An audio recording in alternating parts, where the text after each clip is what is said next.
Кайырлуу күн окуучулар, бүгүн 9-сыныптын 3-90-дагы жазылатын 90-дык жыйнактык багалоо жумуштарын караштырабыз. Тарау сакталуу заңдары тербелиштер менен толкундарга арналган болгон.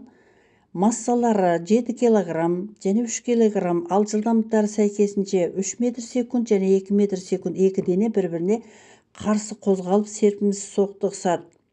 Эсеп импульстун сакталуу заңына негизделген жана эки дене бири-бирине карама-каршы соктукскан жагдайда олардын импульстары алынатын болот. Сонда ПБРды табуу үчүн немесе соктуксканга дейинки импульсун эсептөө үчүн М1 ПБРдан азайтабыз. Эми 2 В2-ны мәндердин ордуна койсок, 21ден 6-ны алып 15 килограмм метр секундту белгилейтин болобуз. Бысынча тапсырмамызда соккудан кийинки денелердин жалпы жылдамдыгын эсептеңиз. Энди соккудан кийинки денелердин импульсу М1 ПБР штрих косулган М2 В2 штрих болот. Өйткөнү соктукскандан кийин эки дененин жылдамдыктары бакташ болгон. Энди В штрихти жакшанын сыртына чыгарабыз, ортак жылдамдыкты.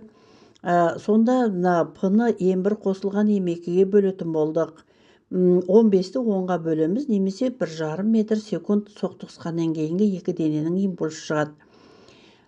Келеси 72 км/саат жылдамдыкпен келе жаткан массасы 1000 кг автомобиль двигателди сөндүргөндөн соң тежелет, токтойт. Эгер кедерги күчү 0,2 кН болсо, тежелүү убакыты кандай? Берилген жаздык балдар. Км/саатты метр секундка айландырабыз. Килоньютонду ньютонго айландырабыз. 200 болот бул жерде. Формула Ньютон экинчи заңы F тең болот ема. Анын ордуна В минус В нолевой бөлүнгөн тыны коябыз. Сондагы тыны тапканда М1 ПБРды күчкө бөлөбүз. Бир жылдамдык бизде 0ге тең токтоп калган. Сонда жабабы 20,200-гө бөлсөк 100 секунд дене убакыт козголуста болот. Келеси массасы 110 грамм, жылдамдыгы 600 метр секунд ок. Ичинде куму бар жашикке тийип, онун ичинде калып коет. Куму бар жашиктин массасы 50 кг, серпенин катаңдыгы берилген 1000 ньютон бөлүнгөн метр. Мына суретте балдар бир серпеге бекитилген куму бар жашик тур. Мынау куму бар жашик, соган ок өтө үлкөн жылдамдык менен, немесе 600 метр секунд жылдамдык менен ок куму бар жашиктин ичине кирген кезде ол былай карай козголуп, мына серпе жыйырылатын болот. Эң алдымен биз ок тийген кездеги октун кинетикалык энергиясын аныктайтын боламыз. Берилген жаздык балдар. М1 10 грамм, ББР 600 метр секунд. Мына кумдун массасы М2 50 килограмм. Сондагы В2-ны табамыз. Онда да М1 ПБР тең болады. Жакшанын ичинде М1 косулган М2 бөлүнгөн В2 формуласы боюнча В2-ны табуу үчүн М1 ПБРды М1 косулган М2ге бөлөбүз. Мәндердин ордуна койдук балдар. Сонда 1000 ордуна койдук. Сонда 0,112 метр секунд жылдамдык алат, былай карай козголуп. Энди осунун кинетикалык энергиясын тапкан кезде, энди бул жерде М косулган М болот. Өйткөнү ок мынанын ичине барып косулган, кумдун ичине барып кирген. Сондагы М1 косулган М В2 квадрат бөлү 2 болот. Сонда куму бар, ичинде ок бар, куму бар жашиктин энергиясы 3,6 джоульга тең болот. Ок тийген мезеттеги баштап серпе канчага сыгылат? Энди бул жерде серпе, мына серпе былай карай кысылады, немесе сыгылады. Е тең болот kx квадрат бөлү 2 формуласы боюнча, деформацияланган серпенин потенциалдык энергиясынын формуласы боюнча x квадратты табамыз және одан төбүрө аныктайбыз. Сонда 8,5 сантиметрге серпе сыгылатын болот. Үчүнчү, серпенин катаңдыгы К 12 ньютон бөлүнгөн метр, оған ілінген жүктүн массасы 0,2 кг. Тербелиштин периодун аныктау керек. Ал берилген жаздык балдар. К берилген, масса берилген. Периоддо эки пүй түп арасында масса бөлү К формуласы боюнча жауапта пи болғандықтан біз пиді өзін жаздық. 0,2-ні 12-ге бөлетін боламыз. Сонда 2 пи көбейтілген 0,25 кетте не болмаса 0,25 пи болады. Сонда А және Ж-сыншы жауапты белгіледік. Б. Серіппелі маятниктің жүктің массасын 4 есе артырып, серіппенің қатаңдығын 4 есе кемітсе, жиілік қалай өзгереді? Массасы 4 есе артқан М2 тең болады 4М1 деп жазылады. Қатаңдық 4 есе кеміген К2 тең болады, К1 бөлу 4 деп жазылады. Сондағы серіппенің жиілігі нью тең болады 1 бөлінген 2 пи түбір астында М1 бөлу К болғандықтан, бұны 2 рет жаздық балалар, 2 жағдай үшін. Сонда 2 пилар қысқарады.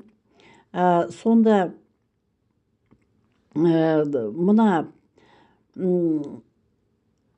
К1 менен М2 көбейтіліп, К2 М1-ге бөлінеді. Мәндерін орнына қоямыз. Сонда қысқаратында қысқарып, түбір астында 16 қалады, немесе 4 есе кемейтін болады. Келесі тапсырмамызда серіппелі маятниктің циклдік жиілігін есептеу керек. Омега тең болады 2 пи бөлінген Т формуласы бойынша период 0,25 пи болды. Сонда 8 радиан секунд циклдік жиілігі пайда болды. Амплитудасы 4 сантиметрден 2 секунд период бойымен тербеледі. Мынандай график балалар, синусоида гармониялық тербеліс берілген. Амплитудасы мына өркештің биіктігі болып табылады. Ол 4 сантиметр болып тұр балалар. Ал мынау барғаны, мынау қайтадан қайтып келгені, сонда бір тербеліске 2 секунд периодпен тербеліс жасап тұр. Тербелістің теңдеуін жазу керек. Теңдеу x тең болады. X максимал синус омега Т болғандықтан мәндерін орнына қоямыз. Омеганы 2 пи бөлінген Т-мен табамыз. 2 пиді 2-ге бөлсек пи ғана болады. Сонда мына жерге пи келеді. Мына жерге 0,4 келеді. Бұл бізде мына есінші жауапты белгілейміз. Келесі тапсырмамызда тербелістің максимал жылдамдығын анықтау керек. В максималды табу үшін X максималды омегаға көбейту керек. Ал бізде X максимал 0,4-ке тең, омега пиға тең. Мәнін орнына қойсақ 0,10,125, 1256 метр секундқа тең болады. Енді үдеудің ең үлкен мәнін анықтаймыз. А максималды табу үшін X максималды омеганың квадратына көбейтемін. 0,4-ті 3,14-ке квадратына көбейтемін. Сонда үдеу 0,14 метр секунд квадрат болды. Кестеден дұрыс нұсқаны таңдау керек. Мына жерде уақыт өте келе амплитудасы кемейтін тербелістерді өшетін тербелістер деп атайды. Бұл сонда амплитудасы өшетін болса, бұл дұрыс, амплитудасы кемейді, бұл шын болады. Мәжбүрлеуші күштің жиілігі менен тербемелі жүйенің жиілігі дәл келген кезде еріксіз тербелістің амплитудасының күрт артуы резонанс деп аталады, шын болады. Тербемелі жүйедегі еріксіз тербелістің мәжбүрлеуші күштің жиілігінен пайда болады. Бұл әрине шын болады. 5-ші жиілігі 200 Гц дыбыс тербелісінің ауадағы ұзындығы анықтау керек. Дыбыстың ауадағы жылдамдығы 340 метр секунд болған. Берілген жаздық балалар. В тең болады лямбда көбейтілген нью формуласы бойынша. Лямбданы тапқанда В-ны ньюға бөлеміз. Сондағы лямбданы 340-ті 200-ге бөлсек 1,7 метр асыншы жауапты белгіледік балалар. Енді 7-ші тапсырмамызда берілген суреттердегі сәйкес көлденең және бойлық толқындарды көрсетіңіздер. Тербелістің мынау құма немесе бойлық толқындар болып табылады. Тербелістің бағыты толқынның бағытына сәйкес кеп тұр. Ал мынау тербелістің бағыты толқынның таралу бағытына перпендикуляр болғандықтан мынау көлденең толқын болып табылады.